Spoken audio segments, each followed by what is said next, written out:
Mayong hapon kaninyong tanan. Welcome na usab kamo sa kining atong programa nga Baranggayan nga ginapasundayag gikan dinhi sa radio station RPN DXDX General Santos. Daghan kita nga mga topiko nga mahinungdanon nga atong pagahisgutan karong gabi una. So istoryahan nato kining press conference ni Senator Risa Ontiveros. Siyempre, in a very polite manner, mo na nga bisan si Richard Hidarian sa iyang podcast, no? Iyang gidayeg si Senator Risa Ontiveros tungod sa iyang politeness in dealing with issues, no? Nga may kalambigitan sa iyang paghimo sa iyang obligasyon isip usa ka senador ug sa mga prinsipyo nga iyang gipakita diha sa daghan nga mga issues nga mitumaw diha sa Senado, especially kining gikondak nga investigasyon kang Pastor Apollo Kibuloy, no? So gitubag ni Senator Risa Ontiveros with grace ang tanan nga mga issues nga gilabay kabahin sa iyang pag-imbestiga kang Pastor Apollo Kibuloy. So in a very polite manner, iya gitubag nga dili tinuod nga mahikawan og right to due process si Pastor Apollo Kibuloy kung muadto siya diha sa Senado kay ginagarantiya sa tanan nga investigasyon sa Senado nga makapresenta o ang tanan nga mga akusado diha sa ilang rason o sa ilang side of the issues sa pag-eksplikar sa mga butang nga giakusa didto sa ilaha. Og gitubag usab niya ang kanang giingon nga dili in aid of legislation. So aduna siya gi-cite nga tulo ka pwede nang himuon para iimpilis o i-fill in ang mga gaps diha sa atong balaod, halimbawa sa pag-application of labor standards, no, diha sa atong labor code, unya ang pag-imbilis sa kining rape and other sexual offenses diha sa atong revised penal code, unya ang pakusog sa atong balaod sa kanang human trafficking, no, nga usa kana ka special law. So siyempre ang iyang gisite didto ang paggamit sa religion isip kining kwan bitaw, halimbawa ikaw gipatuo ka nga ikaw isa ka batan-on nga babae, gipatuo ka sa imong pastor nga Dios siya ug ang pagsakripisyo nimo para kaniya apil na ang pagsakripisyo sa imong pagkababae o pagsakripisyo sa imong lawas para sa pagsunod sa kabubuton sa Dios nga Amahan, pwede ba kana nga maingon nato maging elemento, important element sa kanang salaod nga panlugos o kanang rape, no? So daghan nga mga gina-invite ta mo kay wala tay kayo'y panahon nga mag-discuss ana sa katong mga panag-ingnan o mga basihanan ni Senator Risa Ontiveros sa pag-ingon niya ang kining iyang investigasyon in aid of legislation o nag-apila pa siya in a very polite manner sa iyang mga kauban nga bisan na amigo nila si Pastor Apollo Kibuloy dapat istudyuhan pud nila ang mga testimonya niadtong mga victim survivors nga nanahimong biktima sa panlugos o sa uban pa nga mga physical and sexual abuse ni Pastor Apollo Kibuloy. Ilabi na gayud nga sa pagkakaroon naga-celebrate ang tibuok kalibutan sa ginatawag nga International Women's Day. So mao kana ang nahitabo diha sa press conference ni Senator Risa Ontiveros nga gihimo kagahapon diha sa Senado. Ang gusto natong isgutan kining swerte o kahimtang karon o predicament nining duha ka tawo nga nagpaila nga sila si Kristo. Halimbawa kato si Terence Kilario o si Senior Aguila kato nagpaila-ila sa iyang mga kauban dito sa Osamis City kanang Kapihan Village, siguro dako-dako usab kana nga purok kung asa siya ang namuno didto, no, isip kining ginarespeto nga pinuno o puno niya ng ilang hutong diya sa Kapihan Village sa Osamis City. Nagpaila-ila siya nga siya si Santo Niño, nga Diyos siya, nga siya gayud si Kristo, no? Siyempre naimbestigahan siya sa Senado, pinaagi kang Senator Risa Ontiveros ug didto na-expose ang mga pang-abuso nga gihimo niya dili lamang sa mga batan-ong lalaki kundi sa mga batan-ong babae, no, nga may mga sexual abuses unya kining mga forced marriages kanang child marriages nga nahitabo didto sa maong Kapihan Village ug sa pagkakaron nabanlod na sa prisuhan kini si Senior Aguila o si Terence Kilario, no? Tungod kay gipailan sila og kaso sa Department of Justice base sa mga factual milyo katong mga testimonya nga gipagawas diha sa investigasyon ni Senator Risa Ontiveros, no? So usa ka na ka sa usa ka sirkumstansya makita nimo adunay naging insidente sa kinabuhi ni Terence Aguila ug ang kanang insidente o ang kanang sirkumstansya mao ang nagpahimakak sa iyang dugay na nga claim sa iyang katawhan nga siya si Kristo ug siya usa ka Dios, no? So kung atong tan-awon murag ang mahal nga makagagahom mismo ang nagbuot nga ma-expose kining ilang mga kabuang ug maklaro sa katawhan dili lamang sa tibuok Pilipinas kundi sa tibuok kalibutan nga ang kanang ilang claim nga sila si Kristo nga sila Dios dili tinuod. Og another circumstance nga nag-expose nga nagpahimakak nga ang claim ni Pastor Apollo Kibuloy dili tinuod nga siya Son of God nga siya Dios usab ug siya ang tag-iya sa almost 7 billion nga kalag sa tibuok kalibutan ug siya ang tag-iya sa kalibutan kay siya lagi si Kristo nga giingon niya nga siya ang kamatuoran, siya ang dalan ug walay makaadto didto sa langit sa Dios nga Amahan kung dili moagi kang Pastor Kibuloy kay iya lagi giangkon nga siya anak sa Dios nga siya si Kristo. So sa pagkakaroon na-expose na kana kay sa diha nga giimbita siya unya gisapwi na siya nagtago-tago na siya. So ang iyang mga aksyon after nga gi-filean siya og kaso diha sa Committee on Women, Children, the Elderly, Gender Equality and Family Relations kay ang mga katong naging biktima ni Pastor Apollo Kibuloy nga either wala sila na accommodate sa mga legal process tungod lagi kay gamahanan kini si Pastor Apollo Kibuloy ang ilang kaso di sa DOJ pending for 7 years wala maaksyon natagan sila og paglaom tungod sa nahitabo kang Terence Kilario o si Senyor Aguila nga nabanlod na sila sa prisuhan sumurag na kumbaga na buhian sila nabuhi ang ilang paglaom nga makabuot usab nila ilang hustisya mauna nga nagpasaka pod sila og reklamo diha kang Senator Risa Ontiveros. So murag usa kini ka sirkumstansya nga bunga sa ginatawag nato nga confluence of events nga mao ang kanang sirkumstansya mao ang nagpahimakak sa claim ni Pastor Apollo Kibuloy nga siya si Kristo nga siya anak sa Dios nga mao ang tag-iya sa atong kalag ug tag-iya sa kalibutan. So murag ang Ginoo naghimo og sirkumstansya nga mahibaw-an natong tanan nga dili tinuod kanang iyang claim nga siya anak sa Dios ug siya ang tag-iya sa ah, kalibutan, no? Sa atong Biblia ah, giingon gani nga dili pwede nga gamiton nato ang pangalan sa Dios sa mga butang nga walay pulos, walay hinungdan, no? Kay dako kana nga sala.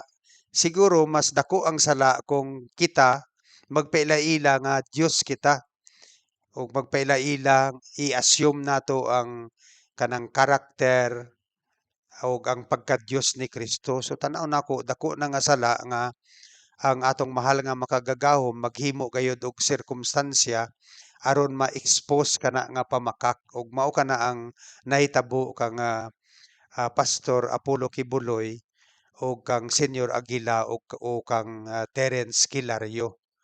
So mao na nga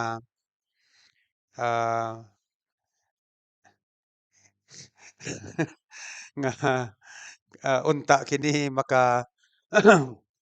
hatag og leksyon niadtong daghan pa nga mga tawo nga nagapaila-ila nga sila Dios, no? Kaya ang tan-aw nako ang nahitabo kang Terence Kilario o kang Pastor Apollo Kibuloy, purya gaba lang. Murag gaba gyud ni kay siya ro nga dili sila gabaan nga i-assume man nila nga sila Dios, no?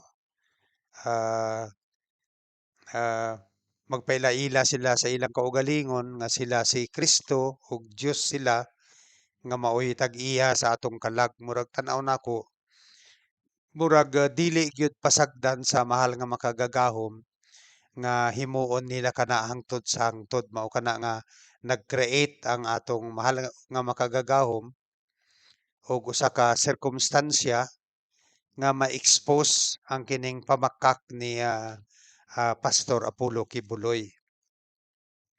Ang usa ka isyu nga kanang connected nining isyu kay Pastor Kibuloy, ang kining pag-appoint kang former President Rodrigo Duterte isip administrador niining Kingdom of Jesus Christ. Ang dili siya naga-administer sa mga ecclesiastic nga gingbuhaton niining simbahan, kundili siya ang administrador sa kining ah, property sa Kingdom of Jesus Christ nga gipamunuan ni Pastor Apollo Kibuloy. Sa giingon na nako nga wala kita impormasyon kung kinsa ang nag-appoint sa iya. Si Pastor Kibuloy pa ba isip nga siya ang naa diha sa ginatawag nato nga Kingdom of Jesus Christ nga giila nga usa ka corporation soul. So pasabot nga ang usa kini ka korporasyon nga aduna lang usa ka tawo nga tag-iya o usa ka grupo nga tag-iya nga mahinaa sila yung leader, no? O ang board of directors ba sa kining Kingdom of Jesus Christ ang mao ang nag-appoint kang ah, ah, former President Rodrigo Duterte. Sa kasagaran man gud ang pag-appoint niya ng mga administrator sa property usahay, ang korte ang naga-appoint sa halimbawa adunay conflict sa kanang sa mga of claims sa usa ka property, sa usa ka banay halimbawa, para i-resolve kana nga conflict, no? Mag-appoint usa ang korte og administrator sa maong property nga ang purpose ana nga i-preserve hangtod nga ah, resolba ang conflict sa pagpanag-iya ni anang mga properties. Dinhi naman sa kaso sa Kingdom of Jesus Christ nga gipamunuan ni Pastor Apollo Kibuloy, ang mga huhungiyong una basin usa na kini ka preparasyon ni Pastor Kibuloy nga ipreserba ang property sa iyang simbahan tungod lagi kay aduna say impending warrant of arrest nga sigurado ko non-billable sa korte sa Pasay City ug sa korte diha sa Davao City.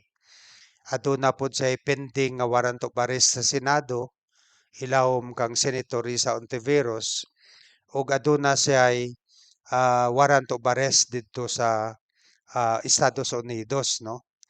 Halos magsusama lang ang mga charges kanang ah, ah, trafficking with coercion, ah, trafficking of children with coercion, unya kining bulk dollar smuggling dinhi sa ato sa Pilipinas adunay panlugos, aduna usab sex trafficking, human trafficking, sexual and physical abuse, so on and so forth.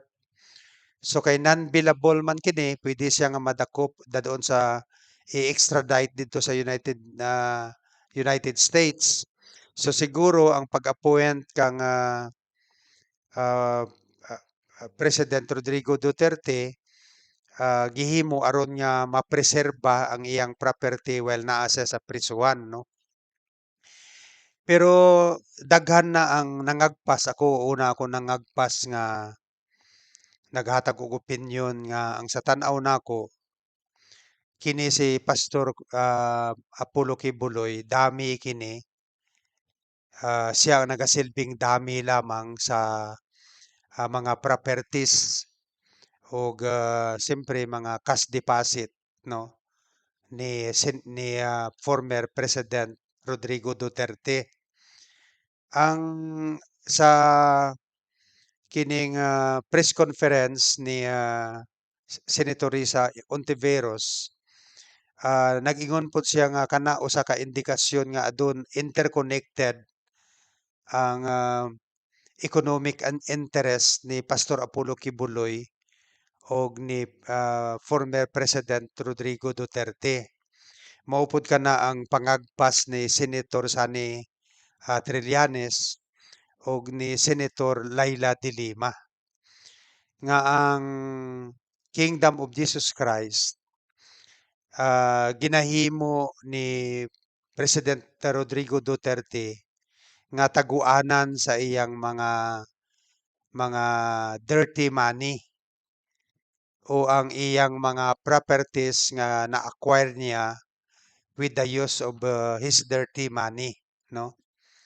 Mao nga sa sunod nga investigasyon ang Money Laundering Council, ang AMLAC, imbitahon, no, aron nga magtestigo kung aduna ba'y mga reporting mga nakita ang AMLAC nga maingon nato nga kining ginatawag nato nga dirty money, no.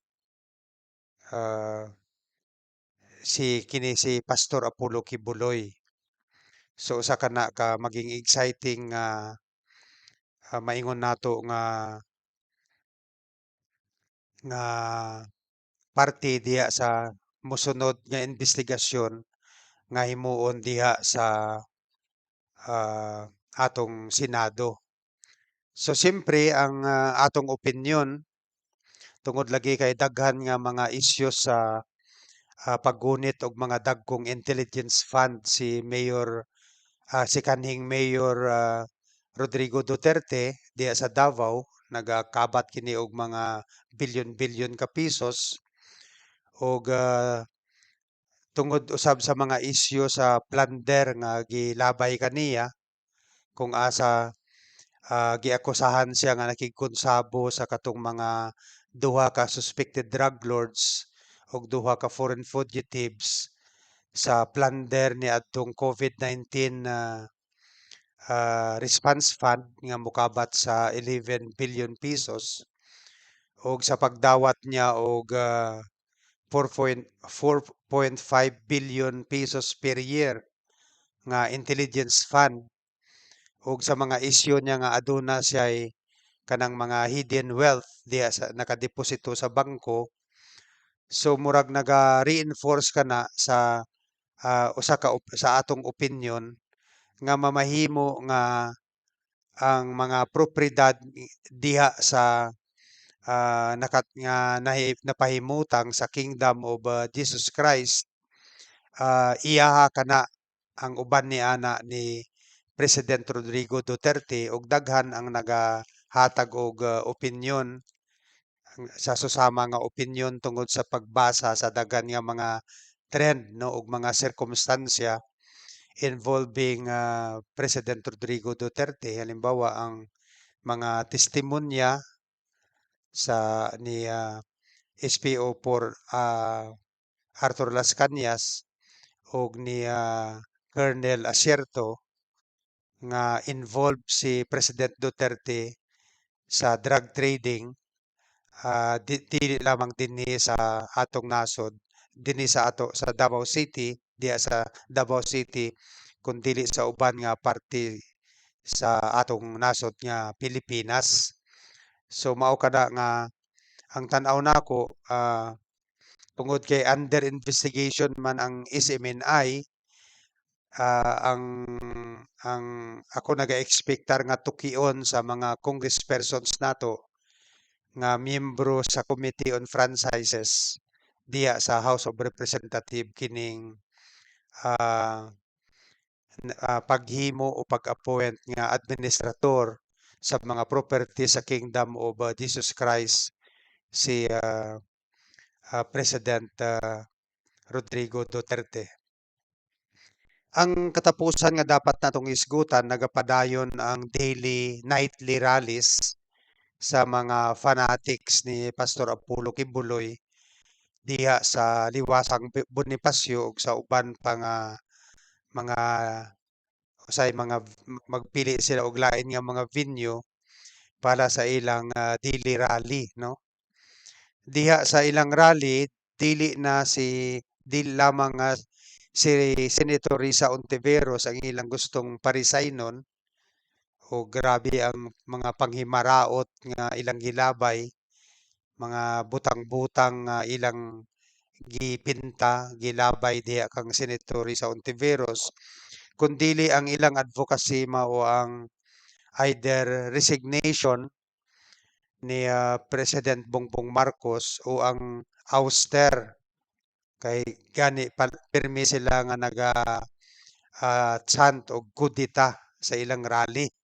Gusto nila palagputon si ah, ah, President Marcos gikan sa Malacañang, no?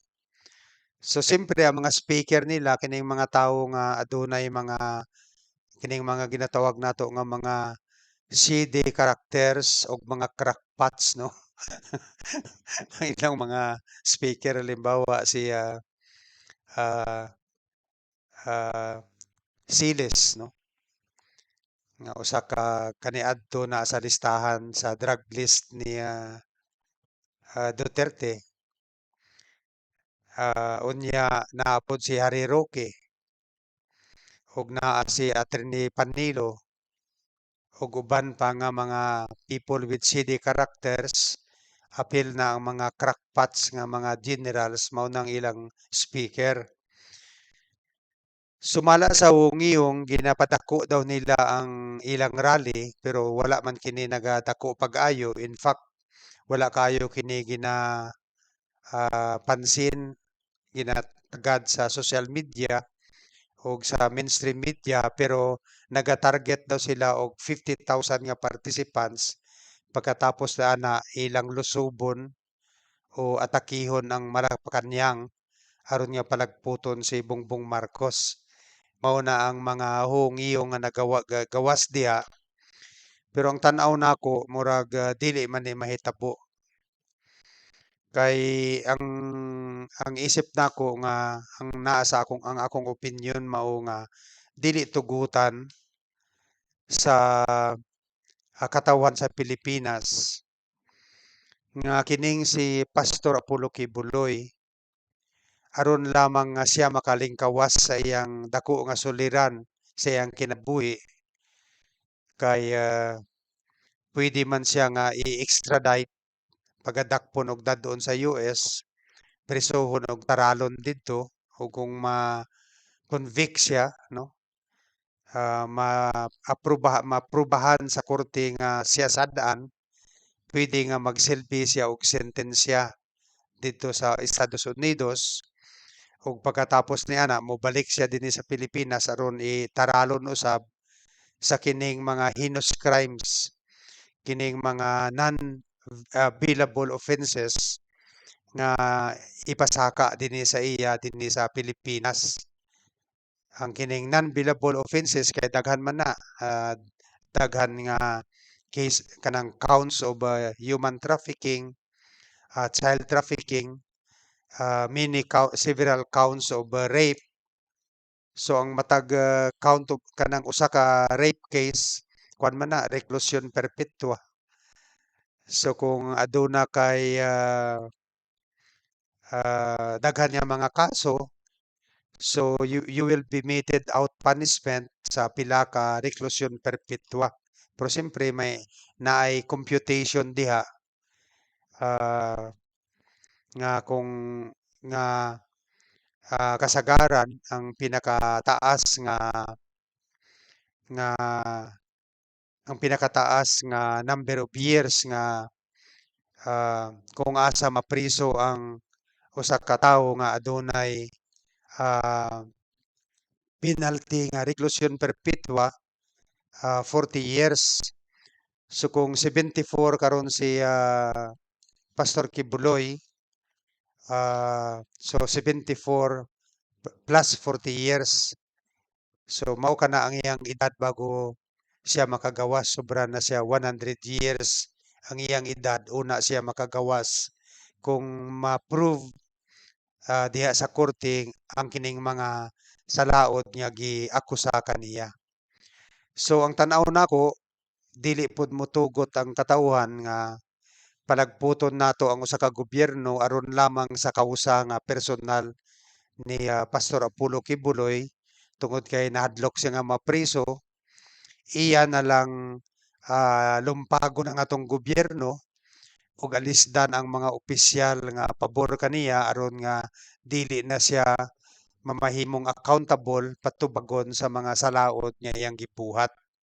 So wala pa may usa ka rebolusyon nga nanahimong nagmalampuson sa kasaysayan sa kalibutan nga ang kausa mao nga ang leader ni anang rebolusyon gusto lamang nga dili siya mapriso tungod sa daghan nga mga krimen nga iyang gihimo diha sa daghan nga mga niya nga mga biktima labi na gyud sa kang Pastor Apollo Kibuloy nga ang mga biktima niini mga kababaihan ug mga bata nga babae. So wala naman kitay panahon ang ato na lang ginalauman sa atong katawhan nga kanunay kita magmatikod kanang kinahanglan kita nga maging analytical gamiton nato ang mga gasa sa kaalam, kahibalo ug kagawasan sa pagdesisyon sa mga seryoso nga mga isyu nga nagaalirong dinhi sa atong panahon. Ang ginahangyo lang po nako sa upat ka nagpirma nga dili na isyuhan og warrant of arrest si Pastor Apollo Kibuloy, si Aimee Marcos, si Robin Padilla, si Bongo ug si Cynthia Villar. Unta inyong tun-an kung unsa ba ang papel sa estado diha sa atong konstitusyon, no? I-remind ta kamo nga ang papel sa estado mao ang pag-regulate sa kanang aging buhaton sa tanan nga mga social forces sa mga puwersa sa katilingban aron nga masiguro sa estado nga ang katong mga huyang dili madaog-daog sa katong kusgan ug ang katong mga pobre dili ah, mapahimuslan sa adunahan. Mao kana nga ang inyong pagkampi kang Pastor Apollo Kibuloy nga usa ka adunahan, usa ka kusgan, very influential, very powerful.